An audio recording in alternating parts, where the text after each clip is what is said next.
Hello friends, आप सभी को अपने चैनल एग्जाम प्री में स्वागत है। तो आज की इस क्लास में हम सभी लोग देखने जा रहे हैं यानी कि खंड भाग मतलब कि वस्तुनिष्ठ प्रश्न जो होते हैं यानी सब्जेक्टिव प्रश्न। ठीक है, गैर वस्तुनिष्ठ का मतलब होता है कि यानी कि जो ऑब्जेक्टिव नहीं है। ठीक है, मतलब लघु उत्तरीय प्रश्न को देखने जा रहे हैं। आप सभी लोग कह रहे थे कि सब्जेक्टिव प्रश्न को लें सर, तो आइए हम यहाँ पर आपको सब्जेक्टिव प्रश्न की बात करते हैं। क्वेश्चन नंबर देखिए 1 पूछा गया कि स्थिर वैद्युत परीक्षण क्या है, इसका उपयोग को लिखे। ठीक है, इन सब जितना भी आपको करा रहे हैं VVI क्वेश्चन, ठीक है, इन सब को एग्जाम में पूछे जाने की पूरी संभावना बनता है। तो देखिएगा स्थिर वैद्युत परीक्षण क्या लिखेगा। स्थिर वैद्युत परीक्षण परिरक्षण जो वह प्रक्रिया है जिसमें जो है किसी आंतरिक चार्ज क्षेत्र को बाहरी विद्युत क्षेत्र से बचाना या बचाया जाता है। ठीक है, इसे फ्राइडे पिंजरा भी कहते हैं। ठीक है, फ्राइडे पिंजरा भी कहते हैं। इस प्रक्रिया में फ्राइडे पिंजरा किसी बाहरी विद्युत क्षेत्र को कार्यान्वित होने से रोका देता है। ठीक है, जिसके आंतरिक क्षेत्र को कंटेंट पर कोई प्रभाव नहीं पड़ता है। उपयोग की बात करेंगे तो इस प्रक्रिया का उपयोग विद्युत उपकरणों में किया जाता है। दूसरा है कि धातु के ट्यूब बनाने में इसका उपयोग किया जाता है।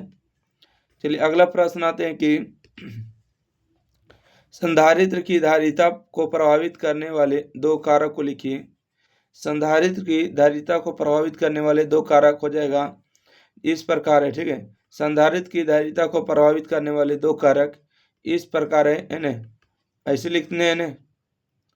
पहला हो जाएगा प्लेट का क्षेत्र हो जाएगा और दूसरा होगा प्लेट के बीच की दूरी होगा। ठीक है, प्लेट का क्षेत्र और प्लेट के बीच की दूरी होगा। चलिए अगला प्रश्न है कि धारा घनत्व को धारा घनत्व को परिभाषित करे एवं उसके अपवाह वेग जे से संबंध लिखे। ठीक है, धारा घनत्व को परिभाषित करे एवं उसके अपवाह वेग से संबंध को लिखे। तो लिखेगा धारा घनत्व क्या है, चालक माध्यम के भीतर। ठीक है, चालक माध्यम के भीतर किसी पृष्ठ के दिशा में इकाई क्षेत्रफल के द्वारा प्रवाहित होने वाले विद्युत धारा है ना, विद्युत धारा घनत्व कहलाती है।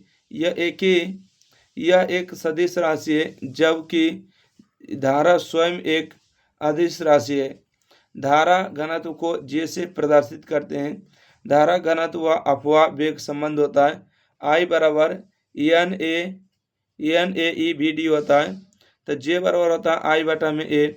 इसमें से I जो होता है धारा होता है और VD क्या होता है, अपवाह वेग होता है। A जो होता है अनुप्रस्थ काट का क्षेत्रफल होता है और ये होता है यानी कि निगेटिव जो चार्ज होता है ना इलेक्ट्रॉन पर माइनस आवेश होता है।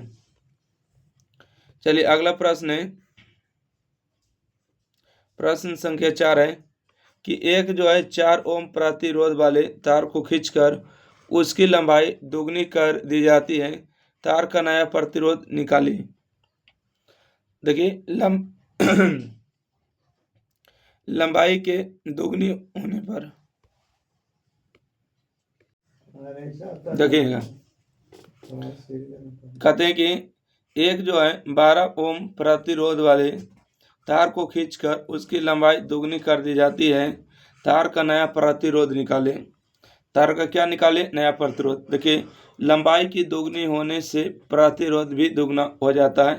ठीक है, लंबाई के दोगुना होने से प्रतिरोध भी दुगना हो जाता है। अतः नया प्रतिरोध हो जाएगा 12 गुने में 2 अर्थात 24 ओम हो जाएगा ना। अगला प्रश्न है, क्वेश्चन नंबर देखिएगा 5 है, एम्पियर के परिपथीय नियम को समझाइए। एम्पियर के परिपथीय नियम को समझाइए। तो देखिएगा कि इस नियम का प्रतिपादन सन 1826 में मैरी एम्पियर ने किया। इस नियम में किसी बंद लूप पर समाकलित चुंबकीय क्षेत्र एवं उस लूप से प्रवाहित हो रही कुल धारा के बीच गणितीय संबंध स्थापित किया गया। जेम्स क्लर्क मैक्सवेल ने इसे विद्युत गणितीय सिद्धांत से सिद्ध किया। यह नियम विद्युत चुम्बकीय से संबंधित एवं महत्वपूर्ण नियम है। इतना लिख दीजिएगा, आपको 2 नंबर आपको आ जाएगा। ठीक है, अगला देखिएगा क्वेश्चन नंबर देखिए 6 है कि शंट क्या है, इसका उपयोग को समझाए। बहुत इंपॉर्टेंट क्वेश्चन है, ये आपके एग्जाम में बहुत बार पूछे जाते हैं। ठीक है, तो आप लोग को इसको याद रखना है कि शंट क्या, आपके एग्जाम में पूछे जाएंगे कि शंट क्या, इसका उपयोग लिखे। तो लिखिएगा शंट एक उपकरण है जो विद्युत प्रतिरोध के कम प्रतिरोध पथ बनावट सर्किट में किसी अन्य बिंदु को पार करने की अनुमति देता है, उसे शंट कहते हैं। ठीक है, फिर से देखिएगा कि शंट क्या है। तो शंट एक प्रकार का उपकरण है जो विद्युत प्रतिरोध को कम प्रतिरोध पथ सर्किट बनाकर, ठीक है, किसी अन्य बिंदु को पार करने की अनुमति देता है। उपयोग क्या है, तो किसी गैल्वेनोमीटर की यानी क्वाइरल जो है समानांतर शंट लगाकर उसे अमीटर में बदला जाता है। अगला है कि यदि किसी अमीटर को पारस, ठीक है, यदि किसी अमीटर का पारस रेंज बढ़ाना हो तो उसके क्वाइरल को समानांतर उचित प्रतिरोध वाले एक शंट जोड़ा जाता है। ठीक है, मतलब करंट को जब बढ़ाना होता है तो उसे समानांतर क्रम में जोड़ना चाहिए। अगला है कि परिपथ किसी शाखा में बहने वाली धारा मापने के लिए उस शाखा के श्रेणी क्रम सीरीज एक क्रम कम जो है प्रतिरोध वाला शंट जोड़ा जाता है। धारा बहने से इस प्रतिरोध के दोनों सिरों के बीच उत्पन्न विभवांतर इस शाखा में बहने वाली विद्युत धारा के समानुपाती होता है। अगला प्रश्न आते हैं, देखिए बहुत बार आपके एग्जाम में पूछे जाने वाले प्रश्न है कि नर्म लोहा तथा इस्पात के चुंबकीय गुणों में अंतर बताइए। है ना, कितने अंतर बताना है, 2 अंतर बताना है, 2 एक नंबर करेंगे। तो लिखिएगा नर्म लोहा तथा इस्पात के चुंबकीय गुण में 2 अंतर निम्न है ना, या तो निम्नलिखित है या तो इस प्रकार है। एक तरफ नर्म लोहा करना, एक तरफ इस्पात करना। देखिए नर्म लोहा क्या है, यह आसानी से तथा जल्दी मैग्नेटिक हो जाता है और यह देर से मैग्नेटिक होता है। अगला है कि यह अपना चुंबकीय गुण प्रेरित चुंबक के हटाने पर तुरंत खो देता है, परंतु यह चुंबक के गुण को थोड़े देर तक बनाए रखता है। कौन, इस्पात। चलिए अगला प्रश्न है, देखिए अगला प्रश्न है, इसे आपको ऑब्जेक्टिव और सब्जेक्टिव दोनों बनते हैं, इसलिए देखिए इसको ध्यान से पढ़ेगा। कहते हैं लेंज का नियम ऊर्जा संरक्षण का सिद्धांत है, समझाइए। ठीक है, लेंज का जो नियम है ऊर्जा संरक्षण का सिद्धांत के काम करता है, समझाइए। तो लिखेगा लेंज के नियम के अनुसार जब किसी कुंडली के पास चुंबक का उत्तरी ध्रुव लाया जाता है तो कुंडली के पास वाला सिर भी उत्तरी ध्रुव बन जाता है। चुंबक के पास आने वाला विरोध करता है। ठीक है, जो चुंबक का पास आने वाला विरोध करता है, चुंबक पर इस प्रतिकर्षण बल के विरुद्ध एक बाह्य बल कार्य करना पड़ता है, अतः यह बाह्य कार्य विद्युत ऊर्जा में बदलकर प्रेरित विद्युत धारा बनाती है। अतः यहाँ सिर्फ ऊर्जा का परिवर्तन होता है, यानी कि बाह्य कार्य बराबर प्रेरित विद्युत धारा। इस प्रकार जब कुंडली के उत्तरी ध्रुव को कुंडली से दूर किया जाता है तो कुंडली के पास वाला सिर दक्षिणी ध्रुव बन जाता है, इससे दूर जो है हो जाता है ना। अगला देखिएगा, इससे दूर जाने से, ठीक है, दूर हो जाने का विरोध करता है, अतः इसके जो है विरोध बाह्य कार्य करना पड़ता है जो प्रेरित विद्युत धारा में परिवर्तित हो जाता है। अतः दोनों स्थितियों में यह हम कह सकते हैं कि यहाँ बाह्य कार्य प्रेरित विद्युत धारा में परिवर्तित हो रहा है तथा पूरे निकाय की ऊर्जा संरक्षित है, अतः यहाँ ऊर्जा संरक्षण का सिद्धांत लागू होता है। यह अगला प्रश्न है कि वाटहीन धारा का अर्थ स्पष्ट करें। तो लिखेगा वाटहीन धारा एसी अल्टरनेटिंग करंट सर्किट में बहने वाली वह धारा है जिसका औसत पावर इस सर्किट में शून्य होता है, उसे वाटहीन धारा कहते हैं। ठीक है, अगला प्रश्न है विद्युत चुम्बकीय तरंग की मुख्य 2 विशेषताओं को लिखे। विद्युत चुम्बकीय तरंग की 2 विशेषता हो जाएगा इस प्रकार। पहला है कि विद्युत चुम्बकीय क्या है, तो लिखेगा विद्युत चुम्बकीय तरंग के संचरण के लिए किसी भी माध्यम की आवश्यकता नहीं पड़ती है। इसमें 2 विशेषता है कि यह उदासीन होती है तथा प्रकाश के वेग से गमन करती है ना। विद्युत चुम्बकीय तरंग जो होते क्या होते हैं, उदासीन होती है और प्रकाश के वेग से गमन करती है। दूसरा होता है इसके पास ऊर्जा तथा संवेग होता है, ठीक है, इसके पास ऊर्जा और संवेग दोनों होता है।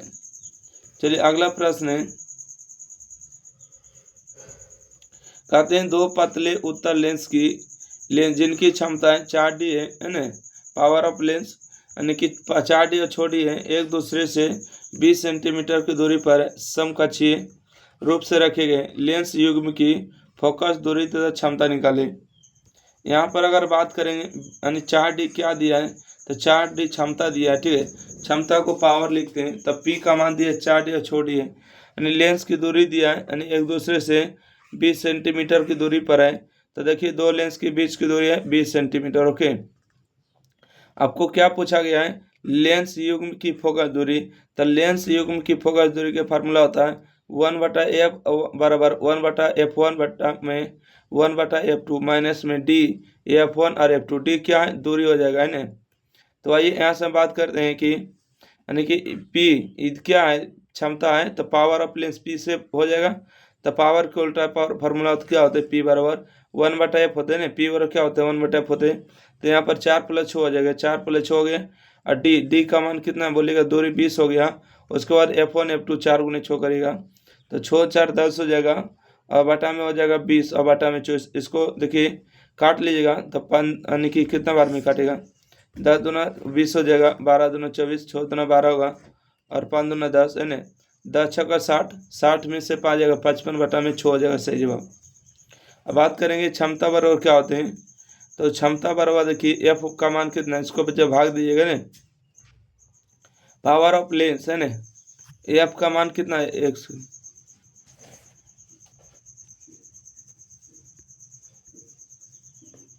देखिए इसको जब क्षमता आ गया यानी कि क्षमता आता हो गया यानी 55/6, इसको भागा दीजिएगा है ना, इसको जब भागा दीजिएगा तो आ जाएगा 9.16D हो जाएगा, ठीक है, तो क्षमता काला जाएगा। अगला प्रश्न है,